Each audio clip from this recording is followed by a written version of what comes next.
Guys, welcome back to The Bright Side. Macy here, The Bright Side Girl, and today we're going to be doing my April TBR. I know this is later than I normally post it. I try to post this the first week of April, but I've been a little bit behind since Galaxy-a-thon with videos, so just bear with me. After Galaxy-a-thon, I decided that I was going to spend the rest of my time finishing up some series, including all of April and I think the beginning part of May. So I've talked about this a lot on my channel, but I have a huge list of unfinished series that I've been trying to knock down. Last year I started with 47. This included anything that I started within the like 5-6 years I've been on BookTube that I wanted to finish. So if I read like the first book in a series and I didn't really like it, I don't really add that. Or if I felt like the book was like complete on its own, I wouldn't add that, things like that.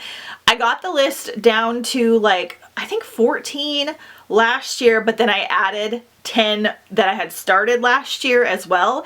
So I started this year off with 27 and I'm down to 16. A couple I decided that I no longer want to finish. I have a whole like method. So for April, I decided that I'm only going to finish series, knock this list down because I've been really good about not starting anything new this year. I think I've only started 2 like duologies that I need to finish because I would like to get this list down to 5 by the end of the year. Another thing I've done is if I have started a new release, so like Belladonna or Shades of Rust and Ruin, I am not adding it to the list until the next part comes out. So since Foxglove, which is the second in Belladonna, is not coming out until like October, I'm not going to add this to my list until October, so that kind of helps keep the list in check. So for today's video, we're just going to talk about some of the series that I want to get to. I think that I can finish 1 to 3 series a week. I know that sounds like a lot, but some of them I only have 1 or 2 books left. Most of them I'll be doing via audiobook. And then last night I got the genius idea. I have like a notes app on my phone where I keep track of all the series that I have to finish. And originally I had them in order of like how many books I have left. And I decided last night that I would go through and total up the amount of hours I have left via audiobook, because there's only 3 that I like need to read physically, and shuffle the list around because some of the trilogies I have like 60-70 hours left because they're very long, and then some of the quartets I only have like 30 hours left because they're short. So I rearranged everything. This was a big mistake because seeing you have 6 books left is way less intimidating than seeing you have 107 hours left. See you, Red Rising. So that's how I'm spending the month of April, is just finishing up series. So we're going to talk about that here. I'm at 16 so far. I hope to be closer to the 10 mark by the end of April. I am going on a cruise at the end of the month, which I will have a mini TBR for that. I don't think I'm going to be able to read a lot, but I'll have a little fun TBR for that either on here or on my Instagram. So stay tuned for that. For now, we're just going to talk about the series. So nothing new and exciting. We're going to get some stuff accomplished this month. Okay, I'm physically reading Nil, which is a trilogy. This is the final book in the trilogy. I've talked about it a lot. This is about an island where teenagers just randomly arrive. They get like sucked out of the real world and thrown into this island. They have 1 year to figure out how to get off the island, or they die. There's like a magical element to this. Technically, these were considered standalones, is what I heard. But I read the first book, and while it doesn't fully connect to the second book, you're following different characters and things, again, I still highly recommend that you read the first book first, which is Nil. And then this one fully connects to the second book. It starts right after the second book.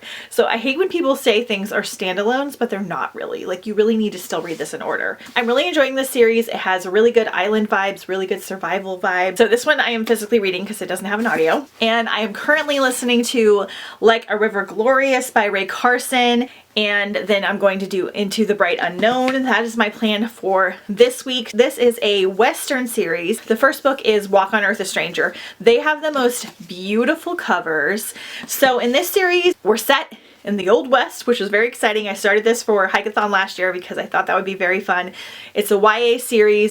It's kind of like Little House on the Prairie for adults. Like, it's very slow and not a lot happens, but the vibes are so fun because you're like in the West and you're traveling and there's like prairies and you're on a journey, and then our main character has a magical ability to sense gold in the earth. That I wish came into play more. It's coming to play a little bit more in here. Not quite as like fantastical as I was wanting. I'm still very much enjoying this even though it's like a slower read. I think I gave the first book like 3.75 stars. So I'm gonna finish this month. Then next up, I think I'm gonna do the Warm Bodies trilogy. I'm debating on whether I'm gonna finish this or not. We have a little bit of a conundrum. So I read Warm Bodies. I did not know it was a series. It really is completed after the first book, in my opinion. You could read that, no problem. I'm kind of a completionist, so I found out that there was a prequel. This is like a 3-hour audio, so I'm definitely going to read the prequel. And then the second book is called A Burning World, which I just recently found. I haven't hauled it yet because I'm saving it for my fall haul. And it's like a 17-hour audio, super long. And then there is a fourth book called The Living, which I am very sad you can only get this on ebook because Isaac Marion self-published this fourth book. So I may or may not read this one, and I may not even finish A Burning World. Depends on like how invested I am in the story, but I did really enjoy Warm Bodies. Then I want to get to Something Strange and Deadly. So I read the first one during, I think, Not So Scary-a-thon or Halloween season. This is a Gothic Victorian YA trilogy with zombies. Gothic Victorian reads are like my favorite thing ever, and the narrator for these is so good. I was really enjoying the first book. So I want to get to this next set. I think it's A Darkness Strange and Lovely next, and then Strange Ever After is the last one. Remember the first one enough that I'm not going to have to reread the first one, which is always great.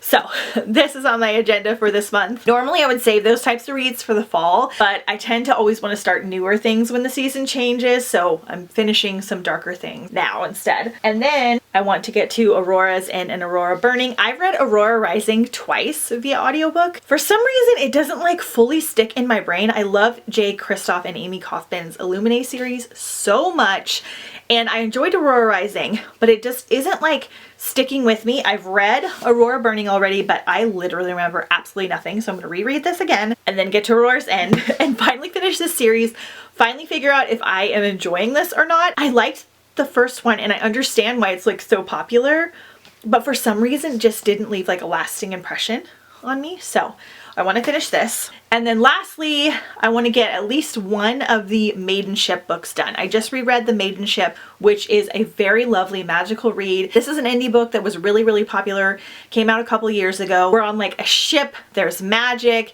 there's mermaids supposedly. I haven't met any mermaids yet. There's like a sweet little romance in here. It's YA, it's really fun, very magical, very like nautical. The second book is The Lion Ship, I think, and then The Rightful Bearer. I got these via ebook for $1. I don't really like reading ebooks. I just feel like I read them much slower and it's not as enjoyable and I forget that I'm reading them. But since this is an indie book, I would have had to buy these new because it's really hard to find them used. And I want to make sure that I fully love the trilogy before I do that. So I got them for $1 on Amazon when they were on sale, and I want to try and get to one of them this month. So that is my reading plans for April as of right now. Like I said, I'm going on a cruise at the end of the month because it's my birthday month, and I'm going to bring a couple of books on the trip. I don't think I'm going to be reading a ton because we don't have to fly anywhere. We're leaving out of San Diego, which I'm so excited about. But I am going to bring 1 or 2 physical reads just to read like while we're at the pool or the beach. So I'll talk about those either in a video here or on a reel on Instagram. So stay tuned for that. Let me know if you're finishing any series this month. Let me know if you've read any of these and you're excited for me to finish them down below in the comments. Don't forget to follow me on Instagram at The Bright Side Girl. Don't forget to hit subscribe if you haven't already, and I'll see you guys next time on The Bright Side.